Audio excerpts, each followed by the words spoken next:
Hi hello नमस्कार good morning. मी गणेश उपेवाड आणि स्वागत आहे तुमचं माझ्या युट्यूब चॅनलमध्ये. युट्यूब चॅनलचं नाव पण गणेश उपेवाड हेच आहे. आपण महाराष्ट्राचा भूगोल या संदर्भात माहिती घेत आहोत आणि जवळपास आपण महाराष्ट्राचे वने इथपर्यंत आपण एकूण 5 चॅप्टर कंप्लीट केलेले आहे आणि एकूण आतापर्यंत 29 व्हिडिओ अपलोड करण्यात आलेले आहे. हा 30 नंबरचा व्हिडिओ आहे किंवा 30 नंबरचा लेक्चर आहे आणि आजच्या लेक्चरमध्ये आपण महाराष्ट्रातील अभयारण्य याबद्दल माहिती घेणार आहोत. इथं बघू शकता तुम्ही ऑलरेडी आपण कंटेंट नोट करून ठेवलेला आहे. आपण इथं आज प्रशासकीय विभागानुसार महाराष्ट्रातील जे अभयारण्य आहे त्याबद्दल माहिती घेणार आहोत. कोणत्या जिल्ह्यामध्ये कोणते अभयारण्य आहे, किती अभयारण्य आहे आणि कोणत्या प्रशासकीय विभागामध्ये किती अभयारण्य आहे, या पद्धतीने प्रश्न जरी आले तर तुम्हाला ते टॅकल करता येईल. त्या अनुषंगाने आपण प्रशासकीय विभागानुसार आपण महाराष्ट्रातील अभयारण्याची माहिती घेणार आहोत. चला तर मग व्हिडिओला सुरुवात करूया. इथं बघत आहात तुम्ही ऑलरेडी आपण कंटेंट इथं नोट करून ठेवलेला आहे.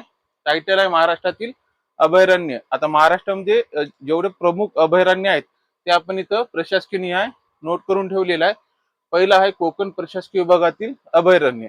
आता प्रशासकीय विभागाचा अभ्यास करत असताना आपण प्रशासकीय विभागामध्ये किती तालुके आहे, किती जिल्हे याबद्दल आपण ऑलरेडी सविस्तर माहिती घेतलेली आहे. आणि आज आपण प्रशासकीय विभागानिहाय आपण अभयारण्य बघणार आहोत. एका बाजूला तालुके दिलेले आहे आणि दुसऱ्या बाजूला अभयारण्य दिलेले आहे. तर कोणत्या जिल्ह्यामध्ये एका बाजूला जिल्हे दिले दुसऱ्या बाजूला अभयारण्य दिलेले आहे, सॉरी तालुके नाही, तर जिल्हानिहाय आपण अभयारण्य बघणार आहोत. इथं बघू शकता तुम्ही नोट करून ठेवलेला आहे. पहिले आपण कोकण प्रशासकीय विभाग बघणार आहोत आणि त्यामध्ये पहिला जिल्हा आहे पालघर जिल्हा. उत्तरेकडून दक्षिणेकडे आपण जाऊया. तर पालघर जिल्ह्यापासून सुरुवात करूया आणि सिंधुदुर्ग जिल्ह्यामध्ये आपण कोकण प्रशासकीय विभागातील अभयारण्य संपूया. पहिला जिल्हा आहे पालघर. पालघर जिल्ह्यामध्ये 2 प्रमुख अभयारण्य आहे. पहिला आहे तुंगारेश्वर अभयारण्य आणि दुसरा आहे अर्नाळा अभयारण्य. पालघर जिल्ह्यात 2 अभयारण्य आहेत, तुंगारेश्वर आणि अर्नाळा असे 2 अभयारण्य आहेत. त्यानंतर ठाणे जिल्हा, पालघरच्या दक्षिणेला ठाणे जिल्हा आहे. ठाणे जिल्ह्यामध्ये एक अभयारण्य आहे, फ्लेमिंगो अभयारण्य. ठाणे जिल्ह्यामध्ये एक अभयारण्य आहे, ते आहे फ्लेमिंगो अभयारण्य. त्यानंतर ठाणेच्या दक्षिणेला रायगड जिल्हा आहे. आता यामध्ये आपण ठाणेच्या दक्षिणेला मुंबई शहर आणि उपनगर येते, पण तुर्तास आपण घेणार नाही आहोत कारण मुंबई उपनगर या जिल्ह्यामध्ये बोरिवली नावाचा एक तालुका आहे आणि तिथे एक राष्ट्रीय उद्यान आहे. पण या अभयारण्यामध्ये आपण जितके बी महाराष्ट्रातील जे नॅशनल पार्क आहे, राष्ट्रीय उद्यान आहे, ते आपण सध्या बघणार नाही. आपण समोरच्या लेक्चर मध्ये राष्ट्रीय उद्यान आणि व्याघ्र प्रकल्प याबद्दल आपण माहिती घेणार आहोत. तुर्तास आपण इथे अभयारण्य हीच माहिती घेत आहोत. ठाण्याच्या नंतर रायगड जिल्हा आहे. रायगडमध्ये 3 अभयारण्य आहेत. रायगड या जिल्ह्यामध्ये 3 अभयारण्य आहे. पहिला आहे कर्नाळा, दुसरा आहे फणसाड आणि तिसरा आहे सुधागड. रायगड जिल्ह्यामध्ये एकूण 3 अभयारण्य आहेत. हे आहे कर्नाळा, फणसाड आणि सुधागड. म्हणजे कोकण प्रशासकीय विभागामध्ये जर सर्वात जास्त अभयारण्य कोणत्या जिल्ह्यात आहेत तर ते आहे रायगड जिल्हा. एकूण अभयारण्याची संख्या 3 आहे. त्यानंतर आहे सिंधुदुर्ग जिल्हा आणि सिंधुदुर्ग जिल्ह्यामध्ये मालवण सागरी अभयारण्य आहे. सिंधुदुर्ग जिल्ह्यामध्ये मालवण नावाचं अभयारण्य आहे. असे एकूण आपण जवळपास 7 अभयारण्य 4 जिल्ह्यामध्ये बघितलेलं आहे. इथं आपण जाणून बुजून राष्ट्रीय पार्क किंवा नॅशनल पार्क आपण घेतलेले नाही आहे, त्याच्याशी आपण संबंधित सेपरेट व्हिडिओ बनवणार आहोत. त्यानंतर आहे पुणे प्रशासकीय विभागातील अभयारण्य. पुणे प्रशासकीय विभागातील अभयारण्य, पहिला जिल्हा पुणे आहे. पुणे जिल्ह्यामध्ये 2 प्रमुख अभयारण्य आहेत. पहिला आहे भीमाशंकर अभयारण्य आणि दुसरा आहे मयुरेश्वर अभयारण्य. पुणे जिल्हा, भीमाशंकर आणि मयुरेश्वर असे 2 अभयारण्य पुणे जिल्ह्यात आहे. त्यानंतर सातारा जिल्हा आहे. सातारा जिल्ह्यामध्ये 2 अभयारण्य आहे, कोयना आणि मायनी. पहिला आहे कोयना, दुसरा आहे मायनी. त्यानंतर आहे सांगली जिल्हा. सांगली जिल्ह्यामध्ये एक महत्वाचा अभयारण्य आहे, त्या अभयारण्याचं नाव आहे सागरेश्वर. सांगली जिल्हा एक प्रमुख अभयारण्य आहे. सांगली जिल्ह्यातील अभयारण्याचं नाव आहे सागरेश्वर अभयारण्य. त्यानंतर आहे सोलापूर जिल्हा. सोलापूर जिल्ह्यामध्ये एक अभयारण्य आहे, त्या अभयारण्याचं नाव आहे माळढोक अभयारण्य. जिल्हा सोलापूर, माळढोक अभयारण्य. आणि शेवटी कोल्हापूर जिल्हा. कोल्हापूर जिल्ह्यातील राधानगरी हे अभयारण्य आहे. शाहू महाराज यांच्या प्रयत्नातून राधानगरी हे शहर वसवलेले आहे. आणि तेव्हापासून तिथं एक चांगल्या पद्धतीचं वन्यजीव उपस्थिती होती आणि त्याला नंतर अभयारण्याचा दर्जा देण्यात आलेला आहे. कोल्हापूर जिल्ह्यातील प्रमुख जे अभयारण्य आहे ते आहे राधानगरी अभयारण्य. आता आपण पुणे प्रशासकीय विभागातील एकूण अभयारण्य याबद्दल माहिती घेतलेली आहोत. पुणे प्रशासकीय विभागामध्ये पुणे आणि सातारा या दोन जिल्ह्यामध्ये दोन दोन अभयारण्य आहे. पुणेमध्ये भीमाशंकर, मयुरेश्वर आणि सातारामध्ये कोयना आणि मायनी, आणि उर्वरित तीन जिल्ह्यामध्ये एक एक अभयारण्य आहे. जसे की सांगलीमध्ये सागरेश्वर, सोलापूरमध्ये माळढोक आणि कोल्हापूरमध्ये राधानगरी. कोल्हापूर आणि राधानगरी इतिहासाच्या दृष्टीने महत्वाचा आहे आणि तो सहज लक्षात राहण्यासारखा आहे. राधानगरी अभयारण्य हे कोल्हापूर जिल्ह्यात आहे. तर उर्वरित जे अभयारण्य आहे ते रिव्हिजन करून पाठ करायचा प्रयत्न करा किंवा लक्षात ठेवण्याचा प्रयत्न करा. हे झालं पुणे प्रशासकीय विभागाबद्दल आपण माहिती घेतलेली आहे. त्यानंतर इथं बघू शकता तुम्ही नाशिक प्रशासकीय विभागातील अभयारण्य. आपण पश्चिमेकडून, महाराष्ट्राच्या पश्चिमेकडून पूर्वेकडे जात आहोत. पहिले कोकण प्रशासकीय विभागातील अभयारण्य पाहिलो, त्यानंतर पुणे प्रशासकीय विभागातील अभयारण्य, आता नाशिक प्रशासकीय विभागातील अभयारण्य याबद्दल आपण माहिती जाणून घेणार आहोत. ते इथं बघू शकता, पहिले जिल्हा त्यानंतर अभयारण्य असं आपण नोट करून ठेवलेलं आहे. नाशिक प्रशासकीय विभाग. नाशिक प्रशासकीय विभागातील पहिला जिल्हा आहे नाशिक जिल्हा, आणि या नाशिक जिल्ह्यामध्ये एक महत्वाचं अभयारण्य आहे नांदूर मध्वेश्वर. नाशिक ना म्हणजे नाशिकचा ना, हे लक्षात ठेवा जेणेकरून क्वेश्चन जर आलं तर कन्फ्युजन होणार नाही. नाशिक जिल्हा नांदूर मधमेश्वर. त्यानंतर अहिल्यानगर जिल्हा आहे. अहिल्यानगर जिल्ह्यामध्ये दोन महत्वाचे अभयारण्य आहेत. एक आहे कळसुबाई हरिश्चंद्र, सॉरी एकच आहे, कळसुबाई हरिश्चंद्र किंवा हरिश्चंद्र अभयारण्य असं त्याला नाव आहे. अहिल्यानगर मध्ये एक अभयारण्य आहे कळसुबाई हरिश्चंद्र अभयारण्य. त्यानंतर आहे नंदुरबार जिल्हा. नंदुरबार जिल्ह्यामध्ये पण एक अभयारण्य आहे. त्या अभयारण्याचं नाव आहे तोरणमाळ अभयारण्य. आणि नंदुरबारच्या नंतर धुळे जिल्हा. धुळे जिल्ह्यामध्ये एक अभयारण्य आहे, नदीच्या नावावरच आहे, अनेर नदी, नदीच्या नावावर ते अभयारण्य आहे. त्या अभयारण्याचं नाव आहे अनेर अभयारण्य. आणि शेवटी जळगाव जिल्हा. जळगाव जिल्ह्यामध्ये एक अभयारण्य आहे, त्या अभयारण्याचं नाव आहे यावल अभयारण्य. म्हणजे नाशिक प्रशासकीय विभागातील प्रत्येक जिल्ह्यामध्ये एकच अभयारण्य आहे. असं कोणताही जिल्हा नाही की तिथे दोन अभयारण्य आहेत. तर आपण नाशिक प्रशासकीय विभागातील अभयारण्य याबद्दल माहिती घेतलेली आहोत. परत एकदा रिवाइज करूया. जिल्हा नाशिक. नाशिकमध्ये नांदूर मधमेश्वर. अहिल्यानगर जिल्ह्यामध्ये कळसुबाई हरिश्चंद्रगड. नंदुरबार जिल्ह्यात तोरणमाळ. धुळे जिल्ह्यात अनेर आणि जळगाव जिल्ह्यात यावल असे जिल्हे आणि अभयारण्य त्यानुसार आपण माहिती घेतलेली आहे. त्यानंतर आहे छत्रपती संभाजीनगर प्रशासकीय विभागातील अभयारण्य. आपण अभयारण्याबद्दल माहिती घेतात पण ते प्रशासकीय आपण माहिती घेत आहोत जेणेकरून लक्षात राहण्यास मदत होईल. आणि महत्वाचे जे टॉपिक आहे त्याचं बायफर्गेशन करून अभ्यास केले तर लक्षात सहज राहू शकते आणि कन्फ्युजन होणार नाही. त्या अनुषंगाने आपण प्रशासकीय निहाय अभयारण्य बघत आहोत. त्यानंतर आहे छत्रपती संभाजीनगर प्रशासकीय विभागातील अभयारण्य. यामध्ये तीनच जिल्ह्यामध्ये अभयारण्य आहेत. छत्रपती संभाजीनगर प्रशासकीय विभागामध्ये एकूण जिल्ह्यापैकी 3 जिल्ह्यामध्ये अभयारण्य आहे. छत्रपती संभाजीनगर जिल्हा, त्यामध्ये गौताळा आश्रम हे अभयारण्य आहे. छत्रपती संभाजीनगर जिल्हा त्यातील अभयारण्य आहे गौताळा आश्रम. नांदेड जिल्ह्यामध्ये पैनगंगा नावाचं अभयारण्य आहे. आता हे पैनगंगा अभयारण्य इथेही दिसत असेल, यवतमाळमध्ये पण आपण दाखवलेलं आहे, नांदेडमध्ये पण दाखवलेलं आहे. त्याचं कारण असं आहे का, पैनगंगा हे अभयारण्य 2 जिल्ह्यामध्ये आहे, 2 जिल्ह्याच्या 2 तालुक्यामध्ये आहे. नांदेड जिल्ह्याचा किनवट जो तालुका आहे तो पैनगंगा अभयारण्यामध्ये येतो आणि यवतमाळ जिल्ह्याचा उमरखेड हा तालुका पैनगंगा अभयारण्यामध्ये येतो. म्हणून आपण 2 ठिकाणी दाखवलेला आहे. पैनगंगा अभयारण्य एकच आहे पण नांदेड मधला एक तालुका आणि यवतमाळ जिल्ह्यातील एक तालुका, असं 2 तालुक्याचा मिळून तो भाग व्यापत असतो. त्यामुळे नांदेडमध्ये पण आपण दाखवलेलं आहे पैनगंगा अभयारण्य. पुढे यवतमाळमध्ये पण आपण ते दाखवू. तर हे जे नांदेड जिल्ह्यामध्ये जो पैनगंगाचा भाग आहे तो किनवट या तालुक्यामध्ये आहे आणि आमच्या इथून जवळच आहे. माझ्या गावापासून 8 किलोमीटर पैनगंगा अभयारण्य सुरू होतो बिटरगाव पासून. त्यानंतर आहे बीड जिल्हा. बीड जिल्हा यामध्ये एक अभयारण्य आहे त्या अभयारण्याचं नाव आहे नायगाव मयूर. नायगाव मयूर या नावाचं अभयारण्य हे बीड जिल्ह्यामध्ये आहे. म्हणजे छत्रपती संभाजीनगर प्रशासकीय विभागातील 3च प्रमुख जिल्हे ज्यामध्ये अभयारण्य आढळतात आणि 3च अभयारण्य आहेत.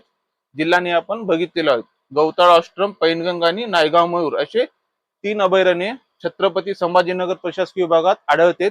जिल्हा जर बघतो म्हणलं तर छत्रपती संभाजीनगर, नांदेड आणि बीड या 3च जिल्ह्यामध्ये अभयारण्य आहे. उर्वरित परभणी, हिंगोली, नांदेड, लातूर, त्यानंतर धाराशिव आणि या जिल्ह्यामध्ये अभयारण्य नाही आहे. त्यानंतर आहे अमरावती प्रशासकीय विभाग. इथं बघू शकता तुम्ही, आपण नोट करून ठेवलेला आहे अमरावती प्रशासकीय विभागातील अभयारण्य. आता सर्वात जास्त जर अभयारण्य कुठे असेल तर ते विदर्भामध्ये आहे आणि नॅशनल पार्क व्याघ्र प्रकल्प पण सर्वात जास्त विदर्भामध्येच आहेत. इथं बघू शकता तुम्ही अमरावती प्रशासकीय विभागातील अभयारण्य, जिल्हा आणि अभयारण्य. पहिला आहे बुलढाणा जिल्हा. बुलढाणा जिल्ह्यामध्ये 3 अभयारण्य आहेत. बुलढाणा जिल्ह्यामध्ये 3 अभयारण्य आहेत. पहिला आहे ज्ञानगंगा, दुसरा आहे लोणार आणि तिसरा आहे आंबा बरवा. बुलढाणा जिल्ह्यामध्ये 3 अभयारण्य आहेत. 3 अभयारण्य यापैकी आहेत ज्ञानगंगा, लोणार आणि आंबा बरवा असे 3 अभयारण्य बुलढाणा जिल्ह्यामध्ये आहेत.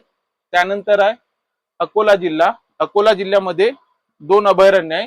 आता हे जे काटेपूर्ण अभयारण्य आहे ते वाशिम आणि अकोला यांच्या सीमेवर, ज्या पद्धतीनं पैनगंगा अभयारण्य नांदेड आणि यवतमाळ मध्ये येतो त्याच पद्धतीने काटेपूर्ण अभयारण्य हे अकोला वाशिम यांच्या सीमेवर आहे आणि दोन्ही जिल्ह्यामध्ये त्याचा भाग पसरलेला आहे. तर अकोल्यामध्ये प्रमुख नरनाळा हे अभयारण्य आहे आणि काटेपूर्णाचा काही भाग अकोला जिल्ह्यामध्ये आणि काही भाग वाशिम जिल्ह्यात आहे. तसंच त्यानंतर वाशिम जिल्हा आहे, यामध्ये पूर्णता जो येणारा अभयारण्य तो कारंजा वेहळे हे अभयारण्य आहे आणि काटेपूर्णाचा काही भाग वाशिम जिल्ह्यात आहे. तर काटेपूर्णा आणि पैनगंगा अभयारण्य असे 2 अभयारण्य हे 2 जिल्ह्यामध्ये डिवाइड झालेले आहे. काटेपूर्णा हे वाशिम आणि अकोला जिल्ह्यामध्ये डिवाइड आहे. पैनगंगा हे नांदेड आणि यवतमाळ या जिल्ह्यामध्ये डिवाइड आहे. आपण इथं नोटच करून ठेवूया. पैनगंगा अभयारण्य जे आहे नांदेड आणि यवतमाळ या पद्धतीने डिवाइड आहे आणि काटेपूर्णा हे अभयारण्य अकोला आणि वाशिम अशा 2 जिल्ह्यामध्ये डिवाइड करून आहे. आता आपण वाशिम पर्यंत माहिती घेतलेली आहोत. त्यानंतर आहे यवतमाळ जिल्हा. यवतमाळ जिल्ह्यामध्ये 2 प्रमुख अभयारण्य आहे. एक आहे टिपेश्वर अभयारण्य, त्यानंतर आहे पैनगंगा अभयारण्य. तर हे जे आता आपण अगोदर चर्चा केलेली आहे, पैनगंगा अभयारण्य 2 जिल्ह्यांमध्ये डिवाइड आहे. नांदेड जिल्ह्याचा किनवट हा तालुका आणि यवतमाळ जिल्ह्याचा उमरखेड हा तालुका. तर पैनगंगा अभयारण्यामध्ये त्याचा समावेश होतो आणि माझ्या गावापासून 8 किलोमीटर अंतरावरून पैनगंगा अभयारण्य सुरू होते. तर या पद्धतीनं आपण यवतमाळ जिल्ह्यातील 2ही अभयारण्याबद्दल माहिती घेतलेली आहे. त्यानंतर आहे शेवटचा जिल्हा अमरावती प्रशासकीय विभागातील अमरावती जिल्हा. यामध्ये मेळघाट, वान, ढाकणी आणि कानखोजे असे 4 अभयारण्य आहेत आणि त्यापैकी हे मेळघाट, वान, ढाकणी एक प्रकारे हे जो नॅशनल पार्क आहे तिथं मेळघाट जो नॅशनल पार्क आहे, राष्ट्रीय उद्यान आहे, त्याचाच बफर झोन म्हणून त्याचा वापर आहे किंवा ते अभयारण्य बफर झोनच्या एरियामध्ये येत असतो. जेव्हा आपण नॅशनल पार्क बघू त्यामध्ये आपण सविस्तर माहिती घेऊया. तर हे अमरावती जिल्ह्यातील 4 अभयारण्य आहेत. मेळघाट, वान, ढाकणी आणि कानखोजे असे 4 अभयारण्य अमरावती जिल्ह्यात आहेत. त्यानंतर आहे नागपूर प्रशासकीय विभागातील अभयारण्य. आपण आता जवळपास 5 प्रशासकीय विभागातील अभयारण्य जिल्हानिहाय बघितलेले आहोत. आता शेवटचं आपण बघणार आहोत नागपूर प्रशासकीय विभागातील अभयारण्य. आता इथं बघू शकता तुम्ही विदर्भामध्ये प्रत्येक जिल्ह्यामध्ये अभयारण्य आहे आणि एका जिल्ह्यामध्ये 3-3, 4-4 असे अभयारण्य आहे. सर्वात जास्त अमरावती जिल्ह्यामध्ये अभयारण्य आढळून येत आहे, पण तो नॅशनल पार्कचा भाग असल्यामुळे आपण त्याला तेवढं कन्सिडर करू शकत नाही. पण फॉरेस्ट डिपार्टमेंटच्या रिपोर्टनुसार त्याला अभयारण्याचा दर्जा देण्यात आलेला आहे. तर आपण असं म्हणू शकतो बा अमरावती जिल्ह्यामध्ये सर्वात जास्त अभयारण्य आहे. त्यानंतर आहे नागपूर प्रशासकीय विभाग. नागपूर प्रशासकीय विभागातील पहिला जिल्हा आहे नागपूर. नागपूरमध्ये एक अभयारण्य आहे. त्या अभयारण्याचं नाव आहे मानसिंगदेव अभयारण्य आणि नागपूरमध्येच रामटेक या तालुक्यामध्ये एक नॅशनल पार्क आहे, फेंच नॅशनल पार्क. ते आपण नॅशनल पार्क आणि व्याघ्र प्रकल्प यामध्ये सविस्तर आपण माहिती घेऊया. तिथं आपण जाणून बुजून नॅशनल पार्क जे राष्ट्रीय उद्यान आहे आणि व्याघ्र प्रकल्प याला घेतलेलं नाही आहे, जेणेकरून कन्फ्युजन होणार नाही. तुर्तास आपण महाराष्ट्रातील प्रमुख अभयारण्य बघणार आहोत. नंतरच्या लेक्चरमध्ये आपण महाराष्ट्रातील राष्ट्रीय उद्यान आणि व्याघ्र प्रकल्प याबद्दल आपण माहिती घेऊया. तर हे नागपूर जिल्हा आहे. नागपूर जिल्ह्यामध्ये मानसिंग देव एकच अभयारण्य आहे. त्यानंतर गोंदिया जिल्हा आहे. गोंदिया जिल्ह्यामध्ये नागझिरा आणि कोका, गोंदिया जिल्ह्यामध्ये नागझिरा आणि कोका असे दोन राष्ट्रीय आपले दोन अभयारण्य आहेत. गोंदिया जिल्ह्यामध्ये नागझिरा आणि कोका असे दोन अभयारण्य आहेत. वर्धामध्ये बोर नावाचं अभयारण्य आहे. वर्धा जिल्हा अभयारण्याचं नाव बोर अभयारण्य. त्यानंतर चंद्रपूर जिल्हा, चंद्रपूरमध्ये अंधारी नावाचं अभयारण्य आहे. आता तुम्हाला वाटत असेल चंद्रपूर जिल्हा इथं अभयारण्यामध्ये अंधारी तर टाकलेलं आहे, पण इथं ताडोबा घेतलेला नाही आहे. त्याचं कारण असं आहे की ताडोबा हे राष्ट्रीय उद्यान बी आहे आणि व्याघ्र प्रकल्प बी आहे. ते आपण समोरच्या लेक्चर मध्ये समजून घेणार आहोत. तुर्तास आपण इथं अभयारण्य घेतलेले आहे. तर चंद्रपूरमध्ये अंधारी नावाचं अभयारण्य आहे. तो एक प्रकारे त्या नॅशनल पार्कचा बफर एरिया आहे. त्यानंतर गडचिरोली जिल्हा, गडचिरोली जिल्ह्यामध्ये दोन अभयारण्य आहे. एक आहे चपराळा आणि दुसरा आहे भामरागड. जिल्हा गडचिरोली, गडचिरोलीमध्ये दोन अभयारण्य आहे, चपराळा आणि भामरागड. भामरागड डोंगराचं नाव पण आहे तिथं आणि त्याच एरियामध्ये त्याच नावावर अभयारण्य मंजूर करण्यात आलेलं आहे. ते सहज लक्षात राहण्यास मदत होऊ शकते. आता आपण सविस्तर मध्ये महाराष्ट्रातील प्रमुख अभयारण्य याबद्दल माहिती घेतलेली आहे. अपेक्षा तुमच्या लक्षात येत असेल, परंतु क्वेश्चन जो येत असतो तो आता वेगवेगळ्या अँगलने प्रश्न येत आहेत. वेगवेगळ्या अँगलने प्रश्न विचारायची एक पद्धत आलेली आहे. म्हणजे वन लाईन सेंटेन्स मध्ये सध्या प्रश्न येतील अशी काही शाश्वती नाही आहे. तर हे जिल्हानी आहे, लक्षात ठेवा. आणि प्रश्न जोड्या लावा असाही येऊ शकतो. एका बाजूला जिल्हा आणि दुसऱ्या बाजूला अभयारण्य देऊ शकतात आणि कोणत्या जिल्ह्यामध्ये कोणतं अभयारण्य याबद्दल जोड्या लावा असा प्रश्न येऊ शकतो. प्रश्नाची पद्धत वेगवेगळ्या पद्धतीनं विचारण्याची जी शैली आहे तुर्तास आपल्याला दिसून येत आहे. वारंवार स्पर्धा वाढत आहे. त्यामुळे स्पर्धा वाढत असल्यामुळे काटेकोरपणे अभ्यास करणे आणि एकदम कन्सेप्ट क्लिअर करून अभ्यास करणे खूप गरजेचं आहे. थोडं रिव्हिजन, थोडं पाठांतर आणि जास्त कन्सेप्च्युअली अभ्यास करणं खूप फायद्याचं होऊ शकते. त्यामुळे हे जे आपण इतकं अभयारण्य लिहून घेतलेलं आहे सर्व काही लक्षात ठेवणं साहजिकच शक्य नाही आहे. पण वारंवार जर तुम्ही रिव्हिजन करशाल तर निश्चितच काही असे अभयारण्य पाठच होऊन जातील. कोणत्या जिल्ह्यामध्ये आहे, कोणत्या प्रशासकीय विभागात आहे, या पद्धतीनं या अँगलनं पाठ होईल. अपेक्षा तुम्हाला लेक्चर आवडत असेल. यानंतरच्या लेक्चरमध्ये आपण राष्ट्रीय उद्यान आणि नॅशनल पार्क आणि व्याघ्र प्रकल्प याबद्दल आपण माहिती घेणार आहोत. आणि त्यानंतरच्या लेक्चरमध्ये आपण रामसर सरोवर जे महत्वाचे टॉपिक आहेत अभयारण्य यांच्याशी संबंधित किंवा नॅशनल लेवलवर जसं रामसर स्थळ झालं, त्यानंतर व्याघ्र प्रकल्प आहे, राष्ट्रीय उद्यान आहे. तर महाराष्ट्राच्या संदर्भामध्ये किती कोणकोणते घटक प्रमुख आहेत ते आपण सविस्तर मध्ये समोरच्या लेक्चर मध्ये अभ्यासणार आहोत. तुर्तास इथं अपेक्षा लेक्चर आवडलं असेल तुम्हाला. नंतर भेटूया आणखीन एका बड्या लेक्चर मध्ये.